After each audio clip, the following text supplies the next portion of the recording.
асуулт асуусан хүмүүс маань бас наашаа суугаарай гэдэггүй. Тэгээд асуугаагүй хүмүүс маань ч гэсэн ер нь бол айгүй хэрэгтэй мэдээлэл болох учраас за тэгээд дээрэс нь зочинтой байгаа. Тэгээд маш өндөр туршдаг боловсралтай хүн учраас маш их хэрэгтэй. Дараагийн асуулт болохоор суралцах явцтай ажил хийх боломж. Энэ бас айгүй олон хүмүүс асуусан асуулт. Яг сайн байцгаана уу? Шинжлэхт маань тавтай морил. За өнөөдрийн бичлэгээр өмнөх солонгос сурах талаар бичлэг хийсэн байгаа. Тэгээд тэр бичлэг дээр хүмүүс айгүй их солонгос сурах талаар асуусан. За тэгээд YouTube сувг үзэгчдийнхээ асуусан асуултанд одоо хариулах гад сууж байна. За тэгээд өмнөх бичлэгээрээ болохоор би солонгос сурах талаар ярихдаа зөвхөн яг өөрийнхөө тийм харах өнцгөөсөө харж ярьсан. За энэ удаад болохоор яг сургуулийнхаа эгчтэй хамтраад тэгээд эгчтэй санал тавиад саналыг маань хүлээж авсанд маш их баярлалаа. Тэгээд сүүлийн үед танаар сонин сайхан юу байна? Солонгост юу ямархуу байна? Тэр талаар одоо нөгөө дэлхийд нийтээр корона гэдэг нэлээд баригдмал байж байгаа. Солонгос бол одоо яг жоохон нээлттэй болоод бүх юм жоохон хавар болоод нээлттэй болоод арай нэг сэтгэл санаач гэсэн айгуу гойлоод байгаа юм шиг санагдаж байна. Би ч гэсэн ямар ч яахгүй болсон тий. Тэгэхээр ямарсан масктай ч гэсэн чөлөөтөө хэдэн цаг хүртэл ч гэсэн явах боломжтой болсон болохоор сэтгэл санаа дагаад нэг гараад хисээд байхгүй гэрнээсээ нэг сайхан санагдаад байгаа байхгүй юу? Одохгүй бас гэхдээ 14 хоногийн дараа ингээд гайг байх юм бол маскнасаа сална гэдэг чийсэн. Тэгээ солонгос нөгөө нислэхүүдээ бас нэлээд орон руу нэлийн чөлөөтэй болгоод эхэлж байгаа шүү дээ. Одоо бид хоёр ч Пусанд байгаа шүү дээ, тийм. Пусанаас одоо Монгол руу шууд нислэгээс нислэг хаагдсан байж байгаа. Ер нь бол сайхан мэдээс удахгүй нэгтэн гэдэг. Ашигтай тий. Би өгвөл нэг амралтаараа явахдаа бүр энчанаас явж байсан байхгүй. Тэгээд тэр тийш явах гэж бас айгүй их цаг зарж шүү дээ. Юу шүү дээ. Пусанаас энэ чинь явах чинь баг Монгол явахаас хоол шүү дээ. Тий. Тийм болохоор хэцүү тий. Ямар ч байсан тийм гоё байна гэж болж байна. Хөөхнийхээ миний хувийн талаас болохоор сая би 2 сар доктороо төгссөн. Тэгээд төгссөн гэдэг утгаараа бас айгүй сайхан байна. Тэгээд докторийн ажил хийдэг чинь бас нэлээд том тий хийхэд хэцүү. Тэр том ажлын ард гарсан баяр хүргэе. Та одоо өөрийгөө танилцуулах уу? За би болохоор намг амар жаргал гэдэг. Би Солонгосын Бусан хотод байдаг Кёнгсан их сургуульд сая хэлсэнчлэн доктороо төгсөөд судалгааны ажилд нь оролдоод одоо 3 сарын 1-ээс гэрээд ажилтан болоод ажиллаж байгаа. Тэгээд дээрээс нь зүгээр сайн дураараа ч юм уу яг нэг хөлс мөнгө авахгүй ирнэ. Яг манай сургуульд байгаа Монгол оюутанд юу хэрэгтэй байна? Эсвэл манай сургуульд орох гээд байгаа Монгол оюутнууд юу хэрэгтэй байна? Энэ талаас жоохон тусал зөвлөгөө өгөх юм зорилготой ажлыг эхлүүлээ байж байна. Амрагч маань бас айгүй тусч цантай. Би тэгээд одоо сургууль хийсэд 2 дахь жилдээ болж байгаа. Тэгээ анх элсэн цагаас эхлээл мэдгүй юм байх юм бол хамгийн түрүүнд амрагчаас асуудаг. Тэгээд юм асуухад ерөөсө төвшөөхгүй өстой гоё хариулж өгдөг. За төвшөөх дотроо төвшөөгөөд гаднаа ил гаргахгүй байдаг тий.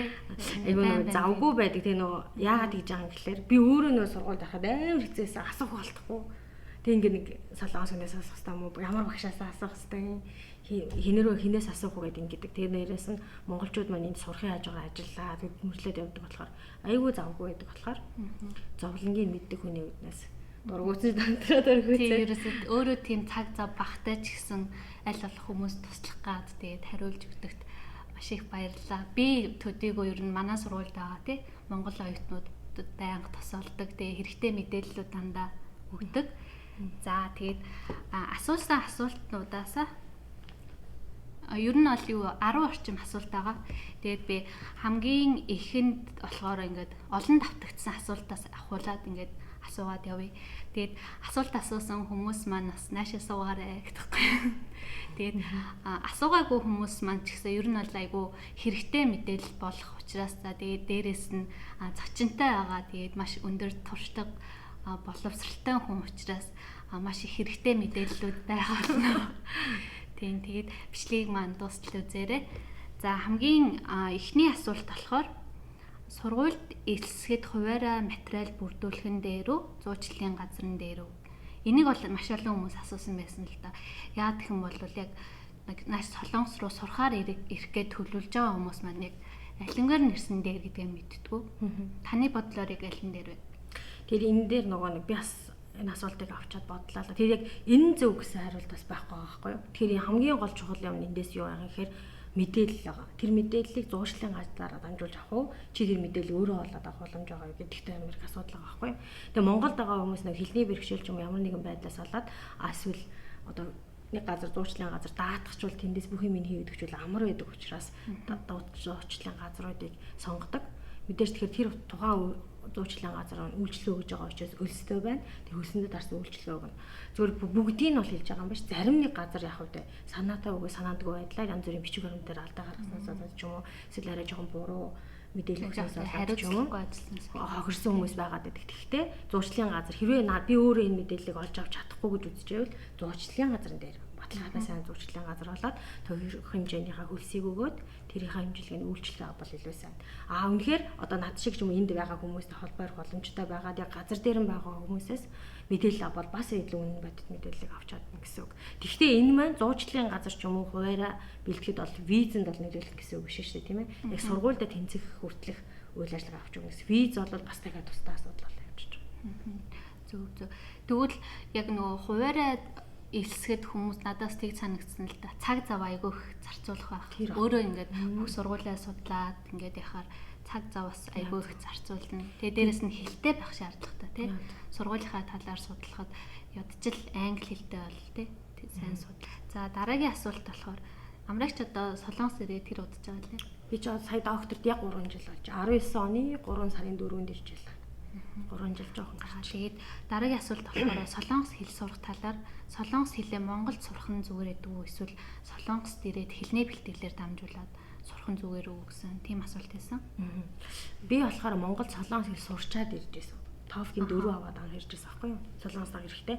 Тэгэхдээ энэ бас амар бөөрийнхээ хариулт байж магадгүй. Одоо нөгөө нэг сурж байгаад ч юм ажиллаж байгаад ирж байгаа хүмүүсийн хувьд баг зэрэг хилтэй хүрээд ирвэл илүү ашигтай байгаа байхгүй юу? Харин 10 жилээ төгсөж байгаа хүмүүсийн хувьд одоо гэдэг цаг хугацаа алдаад тэнд хэл сурчаа дараа нь ирнэ гэснээс шууд ирээ сурсан илүү амар байгаа. Тийм хүмүүстэй цаг алдснаас. Тэгэхэд ажиллаж байгаад ямар нэгэн шаардлагаараа би Солонгос явж сурах гэж байгаа гэсэн тохиолдолд тэр хугацаанд ажиллангаа ч юм уу жоохон хилээ сайжруулчаад ирвэл үгүй ядчил ирээд ажил хийх хэлтэй байна гэсэн шүү дээ. Огт мэдгүй байж байгаа ажил яавал их ч бас хэцүү. Харин би 10 жилээ төгсөж байгаа хүмүүсийг бол анханасаа энэ дээр хэл сураа гэж хэлмээр байгаа юм. Анханасаа суурийн эндээс эхлээд тэнд сурах гэж бас цаг битгий алдаа гэж хэлдэг байгаа байхгүй. Миний бодлоор бас яг анх би бас ирэхдээ Монголд нэг анхан шатны 2 сарын сургалтанд суугаад топик оноогүй ч гэсэн ер нь бол А-Б-г олцоод ирсэн. Тэгээд ирэх юм бол бас зүгээр санагдсан. Тэгээд зардлын хувьд болохоор миний хувьд яг ингээд энд байгаа хэлний бэлтгэлийн төлбөрийг бодох юм бол Монголд айгүй бага зардлаар сурах боломжтой. Тэгээ дээрэс нь энд нөгөө хэлний бэлтгэлд ирээд ажил хийнгээ тэгээ сурахаар цаг зав айгүй хэцүү. Тэгээ тэр талаар нь бодох юм бол Монголдоо сурснаас айгүй зүгээр санагдсан.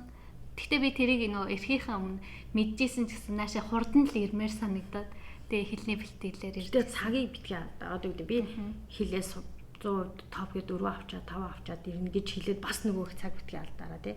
Тэгээ чинь хэлсэн нэг хоёр жоохон суйртай болонгуудаа ирээд яг нөгөө шууд ирээд бас амар хэцүү оюутнууд амар хичээл ойлгохгүй шууд ирээд солонгос хүнээс солонгосоор хичээл сонсоод хэлний бэлтгэж гэсэндээ бас ойлгохгүй байх тохиолдол айгүйх гардгийн.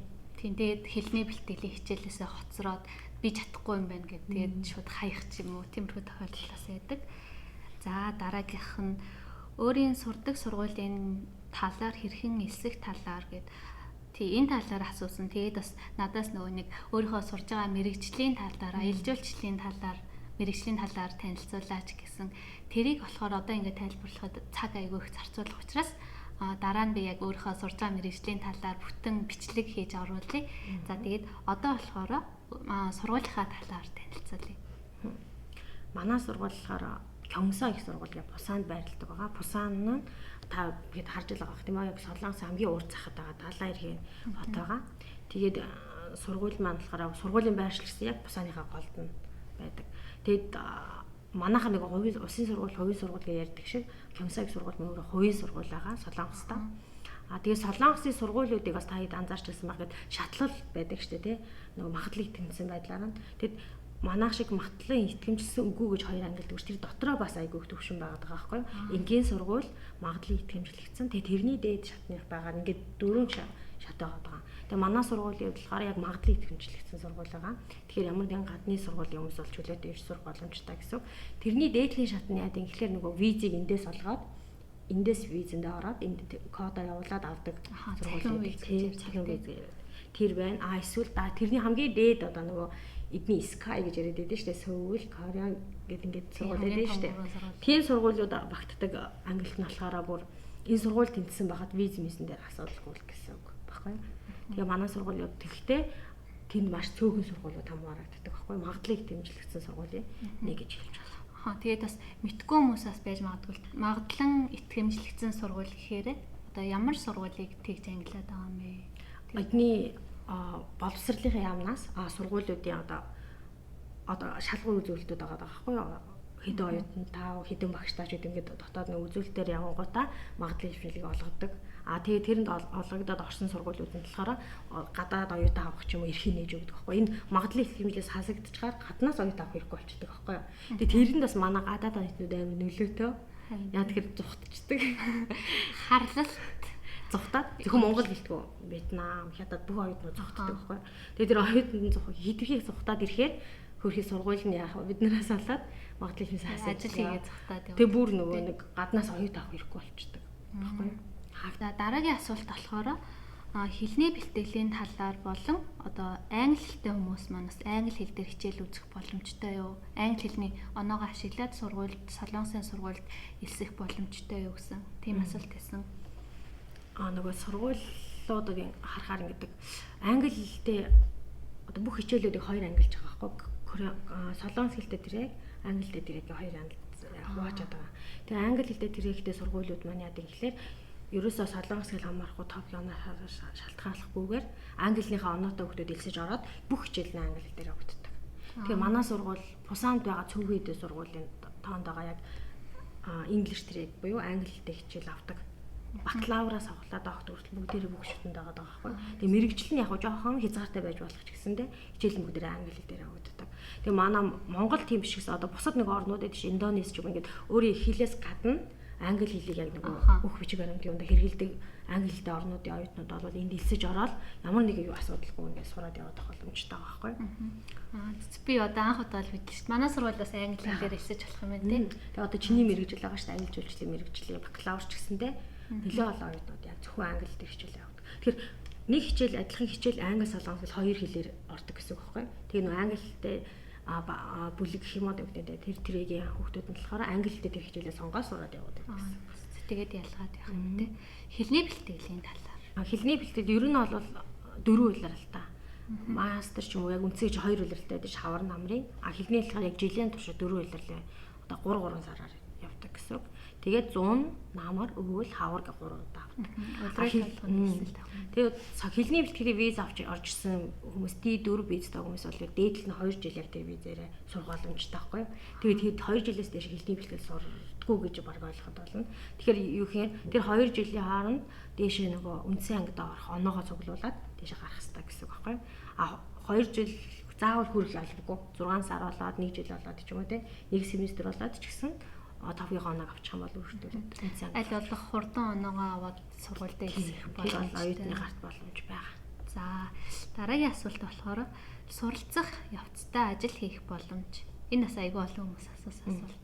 Яг одоо нөгөө журмынхан дагаа хэлэх юм бол хэрвээ би энэ цагийн ажил хийж байгаа бол сургуулиасаа иммиграшн буюу нөгөө гадаадын иргэн харьяатын газраас бичиг аваад тэр бичгэн дээр сургуулиас бүглүүлээд энэ 7 хоногийн хэдэн цаг ажил хийх зөвшөөрч байна гэсэн бичгтэйгээр ажиллах юм бол жинхэнэ хууль ёсны ажиллахгүй юу?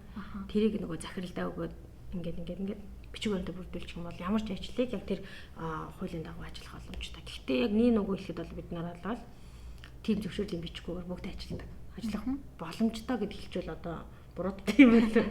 Ямар ч зүйл хийхээс өөр аргагүй шүү дээ бид нар тийм. Хүмүүс ер нь л хүмүүсээс сонсож л байсан баг тийм. Хийхээс өөр аргагүй бид нар хийж байна. Тэр зөвшөөрөл нь болохоор 7 хоногт 20 цаг гэдэг. Тухайн магистр байна уу, доктор байна уу, бакалавр байна уу гэдгээс шалтгаална.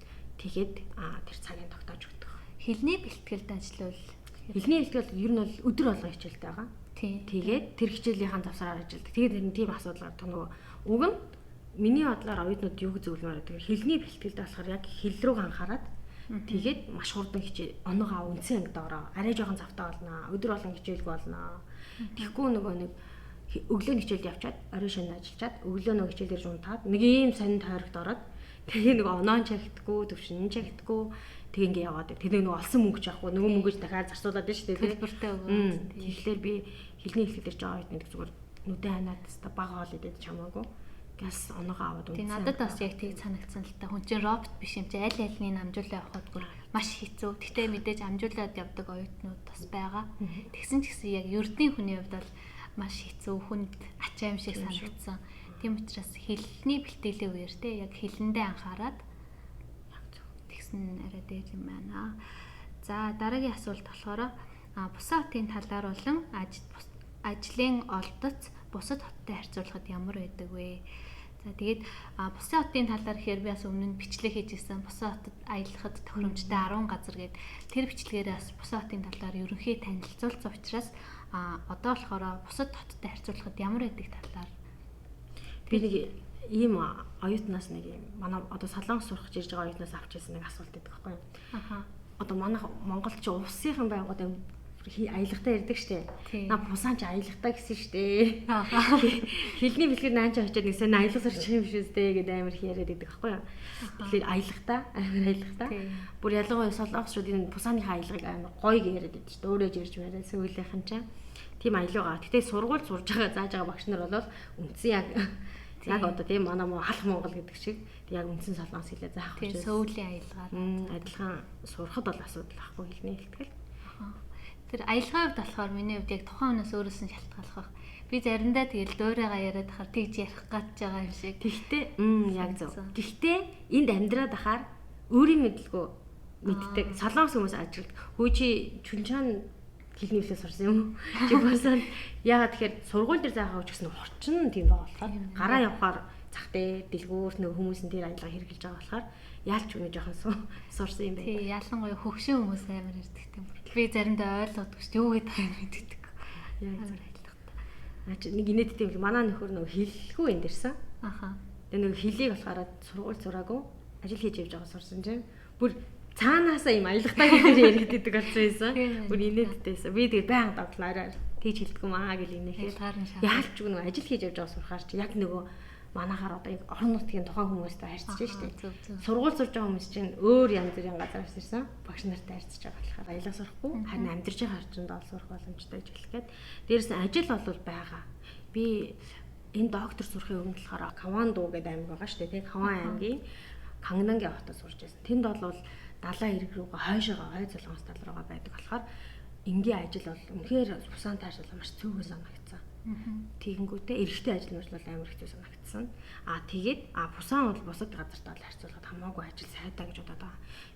Ер нь шинэ эренгүүт л танил талыг бүрээ баг байгаах болохоор ажил олдохгүй байдаг учраас яг ингэ дотроо уусч онгот чинь эмэгтэй хүмүүс хийдэг ажил эрэгтэй хүмүүс хийдэг ажил бол илүү сайхан холдстой санагдаад байгаа. Яг гоо амжиргааны хувьд болохоор 2 дахь том хот шүү дээ. Яг сүүлийн дараа ордог том хот болохоор бусад нөгөө бас жижиг хотуудыг батхад амжиргаа жоохон өндөр, байр нөгөө жоохон өндөр байдаг. Тэр хэмжээ ажил бас өндөр гайг болоод байдаг. Тэгээ ажлын хөлсний үнэлэмж ч гэсэндээ нөгөө сүүлийн дараа орно гэсэн үг байхгүй ялгаагүй. Жижиг хотууд илүү яг тэр нөгөө хотын хэмжээнээсээ шалтгаалаад би бас нөгөө хэлний бэлтгэлдээ тээгүүд сурч исэн. Тэгээ тээг болохоор яг 3 дахь хот гэж явдаг байхгүй. Тэгэхээр ажлын олдоц бусаанаас арай бага. Тэгээд амжиргаа юмны үн ч гэсэн арай их юмд байсан. Тийм учраас одоо бусаа нь болохоор яг 2-т орно. Тэгээ сөвөл бол мэдээж хэрэг бусааныг бодвол илүү байх тий. Илүү байдаг.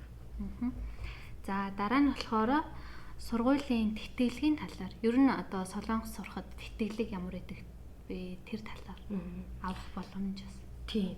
Ер нь бол одоо энэ сурч байгаа хүмүүсийн хэрэг тэтгэлэг аваад ирчвэл одоо бүр хамгийн сайн боломжтой тий. Ажлаараа баг хийх бол хичээлд илүү анхаарах боломж нэгдэн гэсэн. Тэгээд хамгийн гоё тэтгэлэг одоо диважин шиг тэтгэлэг гэж хэлэх юм уу тий. Сурч байгаа бол Солонгосын засгийн газрын тэтгэлэг байгаа. Ерөөсөө л чи Монголоос онгоцон цугаад ирээд буцаад онгоцон цугаа явах хүртэл бүх зардлыг эндээс гаргах юм. 100% тэтгэлэг. Төлбөрч бүгдийн цаанаас амжиргааны жимгийг бас өгдөг. Яг тэгэл одоо энэ сурах хооронд ямар мөнгө хэрэгтэй байна те. Онгоцоор ирээд буцах зардал хөдлөгдөг гэж бодоход болно. Тэгэхээр ингэдэг энэ тэтгэлгийн талаар бас энэ зэрэг одоо мэдээлэлүүд их байдаг шүү дээ гадаар. Тэр бол хамгийн том тэтгэлэг байна. А бусдаар бол сургуулиудын тэтгэлгүүд байгаа. Элсэж орж байгаа нөхцөл хамгийн одоо гадаад хүмүүсийг үнэлэх гээд байгаа үнэлэмж нь болохоор Токио оноо байгаа шүү дээ тийм хэлний оноо. Солонгосын төвшин тогтоох шалгалт гэж хэлээд солонгос хэлний. Энэний оноогоор тэг хамгийн дээдлээ 6 дугаар төвшөндөө хавьд сургуулиасаа бас шалтгаалдаг. Тухайн сургуулийн маркетинг ч юм уу тэрнээс шалтгаалаад заримдаа Токио оноогоор 100% тэтгэлэг өгдөг сургууль ч гэсэн байгаа гэдэг. За манай сургуулийн хувьд болохоор арай 100 байхгүй тайхан байна. Манайх болохоор 6-тай бол 60-тай бол 50 би яг оноогоор яваад эхэлж байгаа тийм. Яг намайг нөгөө сурж байгаа болохоор ерөөс Токио оноо хамаахгүй. Гадаад оюутан 40% байсан. Шууд тэдний хөнгөл. Тэгээ одоо болохоор тэр жоохон ингэдэг агцтай. Тэр 50 62 хооронд айгүй их ялгаа байгаа. Тийм. Тэр нийт хөлбөрийн хэмжээ нь өндөр болохоор тий. Дээрээс нь бусдаар бол нөгөө нэг тэнхмээсээ шалтгаалаад профессорын тэтгэлэг гэж бас байгаа.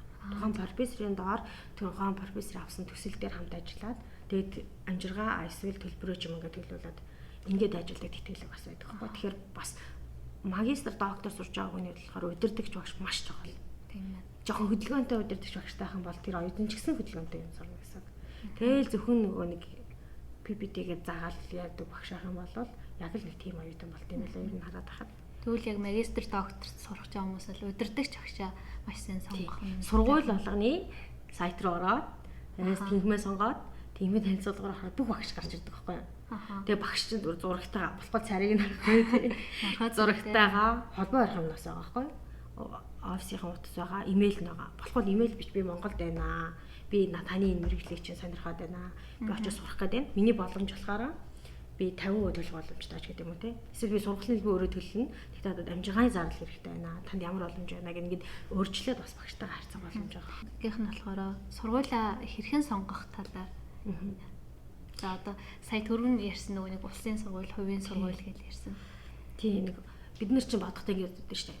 Хамгийн топ сургуульд орчуулах гоё явах гэж бодоод байдیں۔ Тэгэхээр би болохоор хувийн зүгээсээ юу гэж зөвлөдөг вэ гэхээр хувь хүнийхээ нөгөө нөхцөл байдал болгоо өөр байгаа байхгүй юу? Жишээлбэл би болохоор тийм түн бууж гэсэн том хотод амьдрах жоохон сонирхолгүй. Тэр нөгөө амьдарч байгаа орчноос стресс аваад байдаг байхгүй юу? Би бүр сөүлд очихоор яадаг гэж. Сөүлийн метро ч гэдэг юм уу те нийтийн унаанд явахаар хүмүүс нь бүр нэг гүүгэл гэдгийг. Тэг би уул нь аялах гад сөүлд өцөг хэр нийгэмсний дагцаан гүүж идэг байхгүй юу? Тэг бодсон. Би яг гүүгээд байгаа юм бол гэсэн. Орчин намайг юм болгож байгаа байхгүй юу? Тэгээд би нэг тийм орчинд дурггүй гэдэг утгаараа боосон. Тэгээд дээрээс нь саяны хэлсэн итгэлэг байна шүү дээ, тий. Аль сургууль надад арай илүү их итгэлэг боломж байна. Аль багшийн доор очвол надад арай их боломж байна гэдгээ бас шалгаж байна. Багшаас амар чухал. Тэгээд өөрийнхөө амьдрах орчин, одоо сургалтын төлбөр төлөх боломж, тэгээд дараа нь тэр сургуулийг харж байна. Тэгээд яг өөрийнхөө зорилгоос хамаарат тэгээд ер нь бол хувийн сургуульч гэсэн яг тухайн мэрэгчлэрээ бүр сургалтын чанар нь гарчсан тийм бас байдаг ахны. За одоо болохоор 9 дугаар асуулт дээр явж байна. За дотор байранд амьдрах болон гадуур байр түрээслэх талаар. Одоо бас солонгост хэлний бэлтгэлээр ирэх байгаа хүмүүсээс байгаа ах. Тэр талаар. Тийм. Тэгээд одоо гэдэг заавал энд амьдрах гэж би дандаа ингэж жоохон бөөрийнхээ хариулдаг байх шиг юм те. Хоёулаа боломжтой. Тэр чи бас нөгөө чамаас шалтгаалж байгаа байхгүй юу? Би ажил хийхгүй, би зөвхөн хичээлээ хийн. Тэгээ илүү зардал гаргамааргүй байна гэж байгаа нөхцөл оюутны байранд амьдрал зүгээр. Яагаад гэвэл бүх ус тав бүх юм тэнд дотор байгаа шүү дээ. Дэлсэн төлбөр дотор. Тэгээ тэрэн дотор амьдраад. Дээрээс нь хоол байна. Би зүгээр солонгос хоол ямар ч хоолыг чөлөөтэй идчихдэг бол оюутны байранд амьдраад оюутны нийтийн хоолнд ороод явчихж байгаа байхгүй юу? Зарим оюутан болохоор нөгөө янз бүрийн солонгосын амтлагч ч юм уу, загас ч юм уу янз бүрийн хоол идчих чадахгүйгээс болоод заавал гадуур харахаас өөрөө яг хоол Монгол хоол гэж итгэсээр аргагүй бол тохиолдол гардаг. Зарим нэг оюутан болохоор хамаагүй би хэлнээр 2 жил сурна. Тэр онд би ажил харна хиймээр байна гэж байгаа тохиолдолд гадуураа үйлцэг байна. Яг тэгэхээр оюутны байр чинь цагтай, орох цагтай, гарах цагтай, оноогоор нь баалаар хэмжиж оюутны байранд орох жоо хүмүүс айгүй байдаг байхгүй юу? Тэгэхээр нөгөө амьдарч байгаа хугацаанд нь оноог хэдэн удаа 12-оос хоцорч орж ирсэн ч гэдэг юм. Тэр чинь ингээд бүгд ингээд бүртгэгдээд яваад онооны системд болохоор төвхтэй байдаг. Би бас нөгөө хэлний бэлтгэлтэй дотор байранд байсан л да. Тэгэхэд манайх болохоор юу хоолоо болохоор өөрсдөө хийгээд боломжтой. Тэгсэн мөртлөө юм нийтийн галтгоотой том. Тэгээд тэрэндээ жинхэнэ л нөгөө Узбек, Вьетнам гэл олон улсын оюутнууд хамт ингээд ер нь бол хоорондоо ярилцах, танилцах тийм боломж, тэгээд хэлээ сайжруулах боломж бас айгүй их байсан. Тэгээд дээрэс нь манай байр болохоор орой 11-ээс хаалга ирчдэг. Тэр нь жоохон хэцүү. Тийм тэгээд хоцрох юм бол байн бүртгүүлдэг сая таны хэлснээр ер нь тийм их үү. Би нөгөө мастер тогтоос оюутан байрандсан. Тэгээ нөгөө бас яг дундын давхраараа галзах байсан байхгүй. Тэгээ бас хөрөгч нөхөл монголчууд айгүй мах иддэг болохоор яалчгүй баха бөөнөр наваад маха их алддаг байсан. Тийм. Жохон махыг аваа явчихдаг. Аваа хоол хийсэн байгаа юм чи. Тэгээ хэний хоолноос тэр махыг аваа явж байгаа тийм. Тийм тохиолдол айгүй гардаг. Тэгэхээр сая хөвчтөө сонирхолтой шүү дээ. Гадуур амьдрах юм бол чөлөөтэй л ахгүй хэд та чи ажиллаа хэдэн цаг тараа хизээж хамаагүй дотгошоо орох боломжтой, хоолоо хэдэн цаг дуртай хийж идэх боломжтой гэдэг утгаараа. Гэхдээ зардал нь дахиад юм дээр. Гадуур байхад барьцааны мөнгө гэж бас өгдөг тий. Яг зөв. Солонгосын байрны систем жоохон өөр штэ тий. Заавал барьцаа байдаг. Их бах хэмжээгээр заавал байгаад байдаг. Тэгээд тэрэндээ тохируулж бас барьцааны мөнгө хэрэгтэй. Дээрэс нь байр түрээсийн мөнгө, тогны мөнгө, тий, газны мөнгө гэдэг нууч нэмэгдээ сүүхийн мөнгө гэдэг нэмэгдээ юм. Тэрийг бас тооцох хэрэгтэй. Тэгэхээр энд оюутнууд яг 2-3-аараа бас айгуу дайгуу гой байрнууд амьдэрдэг ч бас чөлөөтэй. Тийм хамтраад түрээслээд тий. За хамгийн сүүлийн асуулт болохоор 25 болон 30-аас дээш настай хүмүүс хэлний бэлтгэлд элсэх ер нь хэр боломжтой байдаг вэ? Тэр талаар би энд болохоор боломжтой гэж хариулдаг юм байгаа байхгүй юу? Ер нь бол гайгүй боломжтой. Бүр яг онцгой зарим сургуулиуд яг тэдэн наснаас доош аавна гэж бичсэн байдیں۔ Гэхдээ юун дээр анхаарах гэхэлэр энэ хүн хэлний бэлтгэл сураа дараа нь яг яах гэж байгаа ч маш тодорхой байх хэрэгтэй байхгүй юу? Энэ суралцах төлөвөн дээр тэрийг бичиж өгөх хэрэгтэй. Би яг энэ мэрэгчлэлээр ингээд яг энэ сургуульд ингээд мастер орсон чинь надад хэлний бэлтгэл ийм оноо дутаад байна. Би ийм хүртэл мэднэ. Одоо энэ хүртэл хэрэгтэй. Тийм учраас би хэлний бэлтгэлд 6 сар сураад дараа нь ангид орох зорилготой гэдэг юм. Энэ зорилго тодорхойх юм сургуулийн нэг хэрнж байгаа хүмүүс тэрийг харж байгаа шүү дээ, тий. Өө энэ 30 таа ч гэсэндээ сурах юм зүтэй байна гэдэг нь тарагч байгаа байхгүй юу. Манайхан болохоор сургуулийн материал дээр юм ерөнхий байдаг. Би амар мундаг солонгос хэл сураал хэвээр алаад өгнө л гэсэн агуулга. Яг өөрийнхөө зорилгыг нарийн бичээд. Тэгээ дээрэс нь нөгөө нэг 25-аас дээш настай хүмүүс чинь ихэвчлэн бакалавр төгссөн учраас зорилго нь яг мастер докторт сурах тийм зорилготой. Тийм учраас яг тэр зорилгоо тодорхой. Бас нэг тийм бүх юм болвол одоо нөгөө тэр сая хэлсэн бакалавр ч юм уу сургуулиас өгсөд одоо ярих гэж байгаа нас хүртэл хоорондоо тасралтгүй ажилласан ч юм тэр маань бас их тодорхой байх хэрэгтэй. Юу хийсэн тодорхойгүй хүн байжгаад ирэх нь бол ойлгомжтой ч хүмүүс те. Энэ визэн төлөө байна гэж бодож байгаа шүү дээ. Тэгэл би тасралтгүй банкнд ажиллаж байдаг үү те. Тасралтгүй сургуульд ажилласан. Яг одоо 37-8 хүн ирээд сураад болж шүү дээ. Байгаа байхгүй юу. Тэгэхээр тэр хүн тэр хооронд юу хийсэн гэхээр тасралтгүй 10 жил багшилсан. Тэгээд хүн юу хийгээ яваад байгаа зорилготой. Нэг 10 жил багшилсны дараа би дахиад мэрэгчлээ дээрчлэх шаардлагатай гэсэн тэр юм тодорхой байсан учраас энэ хүн хүнд хэл хэрэгтэй байна гэдэг нь гарч иж байгаа байхгүй юу. Тэрийгээ бас гоё нотолж өгөх хэрэгтэй болоод. За ер нь бол 10 асуулт маань болцсон. Тэгээд нэмэлтээр нэг энэ 2 асуулт байна. Ангаахын чиглэлээр сурах болон боловсролын чиглэлээр сурах. Тэгээд би энэ ангаахын чиглэлээр нь болохоор нэг энд ангаахаар сураад сургуультай багшилж байгаа ихчээс асуусан. Тэгсэн чинь ангаахын мэрэгжил чинь одоо монгол хүмүүсийг өөрсдөө сурахад хүртэл айгүй хэцүү шүү дээ. Тэр нөгөө хэрэгэлдэг үг мөгөн ч гэсэн айгүй хэцүү. Тийм учраас нэгдүгээрт ингээд солонгос хэлний бүр 5 6 хамгийн өндөр оноо шаарддаг юм лээ. Мэрэгжлийн эмчийн хувьд болохоор бакалаврт ороход жоохон хэцүү санагдсан. Сайн нэгсэн өндөр шаардлагатай. Дээрээс энэ үүрэг амар хариуцлагатай мэрэгжил солонгосууд өөрснөө энд орохын тулд өчнөө амар бэлддэг шүү дээ. Харин мэрэгжил дээшлүүлэх ч юм уу. Эсвэл яг онцны их хэмж биш одоо үгүй сувлөгч ч юм уу. Ийм ангаахын чиглэл өөр мэрэгчлээд эм зүүч ч юм уу. Тийм мэрэгчлүүдээр бол турах боломж бас байгаад лээ. Яг эмчээр болохоо жоохон хэцүү санагдсан. Тэглээ солонгос хүмүүс дундаа айгүй өрсөлдөөнтэй байдаг учраас тэр хүмүүсийг бодвол арай илүү давуу талтай байж иж тэр хүмүүстэй өрсөлдөн шүү дээ. За одоо болохоор боловсролын чиглэлээр чиглэлээр сурах юм хэрэг боломжтой. Яг нэг цэцэрлэгийн сургуулийн өмнөх боловсрал байна. Тэгээ дахиад одоо үгүй босоод ингээ боловсролын юмуд байгаа байхгүй.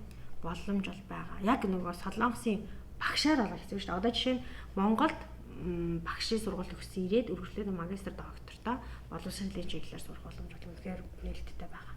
За тэгээд дараагийнх нь болохоор би бас сайн мэдчихсэн ахлах сургуульд элсэх боломжтой эсэх сургууль. Жишээлбэл одоо энд амьдарч байгаа хүмүүсийн хүүхдэнд хэрэг сургуульд орох тохиолдол байгаа шүү дээ. Энэ бол яг л амьдарч байгаа хороо орноор дамжуулаад орчдөг. Монголд эцэг их амьдардаг энэ солон хүүхд ирж байгаа тохиолдолд нөө насанд хүрээг өгдөг утгаараа батландаа гэж байх хэрэгтэй, хамт энд байх хэрэгтэй гэсэн юмнууд бас жоохон шалгуур байгаа. Ер нь сурах боломжтой Монгол хүүхдэд аягүй их сурдаг байхгүй.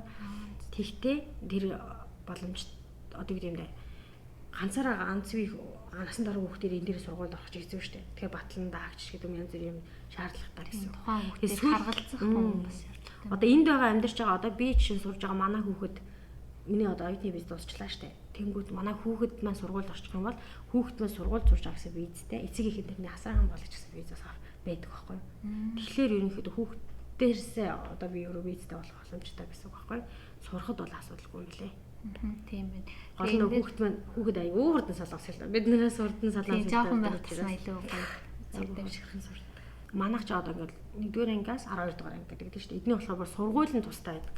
Бага сургууль, дунд сургууль, ахлах сургууль. Тэгэнгүүтээ бага сургууль зугаа дунд сургуульд ороод дахин ахлах сургууль дахин өөр сургуульд орно гэсэн үг байхгүй юу? Шалгалт өгж ордог шүү дээ. Гайгүй ахлах сургуульд орчихын тулд бэлдээ, шалгалт өгөөд ингэж ордог юмнууд байгаа байхгүй юу? Систем нь манайхаас жоохон өөр гэж хэлж болно. Тэгэнгүүтээ бага ангийн хүүхдүүд нь болохоор манайх шиг нэг дээр нэг товоодод уйлаад байгаа юм ерөөсөө байхгүй. Яг л чөлөөтэй байдаг байлаа. Арай хөнгөн таарсан. Хөнгөн хичээлдэг санагдаад байгаа шүү дээ. Асуултууд маань ерөнхийдөө бол дууслаа. Тэгээд бүх асуусан хүмүүсийнхаа хүссэн хариултыг өгсөн байх гэж бодож байна. Тэгээд амрагч маань бас өөрийнхөө мэддэг бүх юмыг гоё дэлгэрэнгүй ярьж өглөө. За төгсгөлд нь одоо саяны асуугаагүй асуултуудаас өөр таны одоо хэлмээр санагдаж байгаа хүмүүс зөвлөмөр байгаа зүйл юу вэ нэ тэр талаар? Ингээд хилээ суугаад юмаар байна. Хитэн цагаар ч юмаагүй зөвлөөл бүх болгоны асуулт аваад ингээд суугаад юмаар байна. Тэгэхээр би яагаад гэж англаар нөгөө өөрөө би анх солонгос сурахтаа нөгөө зөвлөгч ярих хөнгөө байсан учраас айгүй тийм боломжуудыг алдсан юм санагдаад байдаг байхгүй. Тэгээд нэг хүнд ч гэсэн нэг юм үлэг хүлээд өгч гэсэн гэж айгүй их бодоод идэв. Тэгээ ямар Монголд байгаа бүх хүн энэ дээрээ сураараа гэж байгаа юм бол биш. Харин яг зорилготой солонгос сурмаар байгаа хүмүүс маань мэдэх ёстой юм мэдээд илүү гоё боломжуудыг ашиглаасаа гэж бас амар бодоод идэх байхгүй. Энэ сургуульд төр чи ерөөсөө оюутан зориулсан айгүй хөвчлэг юмнууд байгаа байхгүй. Тэгээ бид нар зөвхөн нэг ангид орж хичээл хийгээл тэр дүгэн аваад гараа яваад идэг. Тэрний хажуугаар айгүй гоё ингээ оюутан зориулсан юм байгаад идэг. Яг бакалавр сурж явах юм бол гоё дуурны лекц үүсгэх гэсэн их гоё байгаа. Секц үүсгэх байгаа. Тэгээд одоо нөгөө коронагийн 20 мянга дуусаад ингээ бол бас сургуулийн үйл ажиллагаа айгүй гоё болох байхаа. Гоё фестивал янз бүрийн юмуд их байдаг болохоор Батгэрэл маань дараа нь бас гой сургуулийн орчинд байгаа юмнуудыг бас үзүүлэх байх гэж бодож байна. Тэгээд Батгэрлийн хуудасаар дамжуулаад энэ сурах талаар бас гой мэдээллүүдийг авах юм бол бас сайн хариулаад өгөх байхаа. Яг тэр Батгэрэл айгүй их одоо сургуулиас зохион байгуулж байгаа үйлчлэгэнд айгүй их хамрагдаад айгүй их боломжуудыг бас ашиглаад явж байгаа юмнуудыг нэг учраас аль болох юу чээс оролцоод үзэл алдахыг боддог. Тэгээд тэр дундаас өөрөө яг суралцаад илүү боломж аваад явж байгаа учраас тийм байдаг. Босод хүмүүсийг зөвхөн одоо яг үедээ залуу наснд энд сурж байгаа тохиолдолд тэрийг бас гоё ашиглавал маш гоё дурсамжуулна. Би одоо нэг өмнө магистр сурж байхдаа яг нэг оюутны байрнаас гарахгүй яг хичээлдээ авчаал яг оюутны байранд амьдраад байсан байхгүй юу. Тэгээ эргээ ботхоор би баг магистраас 2 жилээс үлдсэн дурсамж юм хоор идэв. Тийм ээ л дээ. Тийм учраас ингээд дараа нь харамсахгүй байхын төлөө яг тухайн сурж байгаа хугацаанд хичээгээд юм болгонд гоё идэвхтэй оролцоод тэгж авах юм бол илүү ашигтай. Тэгээ боломжийг авч чадах юм байна гэж бодож байна. За тэгээд өнөөдрийн бичлэгээр маш үнэтэй зөвлөгөөнүүдийг өгсөн амрагчтай маш их баярлалаа. За тэгээд одоо яг төгсгөлд нь гэхэд манай сургуульд хэрвээ элсхийг хүсэж байгаа хүн байх юм бол амрагчтай Facebook-ийн энд оруулчих. Facebook юм уу? Instagram холбогдоод мэдээлэл зөвлөгөө авч болно. Та тэр талаар мэдээлэл өгвөл. Тэгээ манай сургууль сая хэлсэн хэлний бэлтгэлдээ бас оюутан аваад авч байгаа 7 сараас эхлүүлээд тэгээд дээрэс нь бусад үндсэн ангуудаа ч гэсэн мэргэжил авна. Тэгээд тухайн яг тэгээд эсэлттэй холбоотой мэдээллүүдийг бас өөрийнхөө Facebook-оор ч ямар нэгэн байдлаар зар байдлаар оруулаад явах учраас яг энэ хэсгийг үзэж байгаа. Та бүхэн хэрвээ асуух юм байх юм бол энэгээр асуугаарай. Доор комментараас асуугаараа. Тэгээд амрагчийн хувийн SNS рүү бас юм бичээд асууж болно. За тэгээд бичлэгийг маань энэ хүртэл үзсэнд маш их баярлалаа. Тэгээд дараагийн бичлэгээр уулзтлаа. Баяртай.